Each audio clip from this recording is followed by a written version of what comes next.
बाउले छोडिदियो भने आफै गरे खा दिदी मेरी क्लब जान्छ जहिले शनिबार म चाहिँ यता लफडा गर्दा ग्याङसँग हल्लिरा आज घर चल्नेवाला छैन म बिना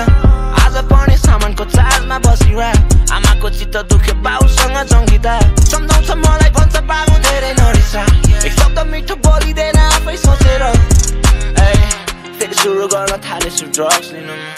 हिँड्दैछु नाइफ बोकेर अगाडि आउने कोही छैन किन कसैले रोकेन जन्मे अप्ठ्यारोमै बाँचे अप्ठ्यारोमै हिँडे अप्ठ्यारोमै जहिले बाउला आउँदै हटाउने प्रयास गर्दै कालो अँध्यारोलाई छोडी गयो उनी माया गर्नेसँग रिलेसनमा बस्दा उसलाई घाटा लागेछ पहिला मन पराउँथ्यो धेरै अहिले बाले गर्दैन दबाई सबै खायो रिसले आँखा तरेर बच्चा नजन्मिँदै फाल्यो उसले राख्न सकेन उनीसँग गएको जरी भेट हो हुन त पाएको छैन अझै ब्रेक हो भयो नि बाले छैन उसलाई त्यही हो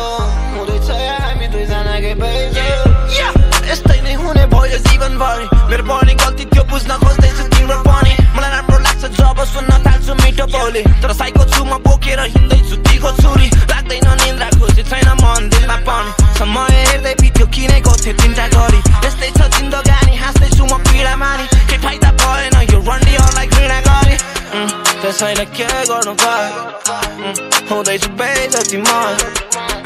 विश्वास लाग्दैन के पनि त्यही पनि लागिरहन्छ मलाई किन जे पनि बाउले छोडिदियो भने आफै गरे खा दिदी मेरी क्लब जान्छ जहिले शनिबार म चाहिँ यता लफडा गर्दा ग्याङसँग हल्लिरा थाहा छ घर चल्नेवाला छैन म बिना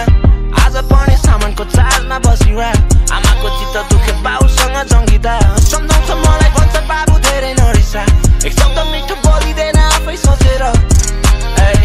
फेरि सुरु गर्न थालेछु ड्रग्स लिनु हिँड्दैछु नाइफ बोकेर अगाडि आउने कोही छैन किन कसैले रोकेन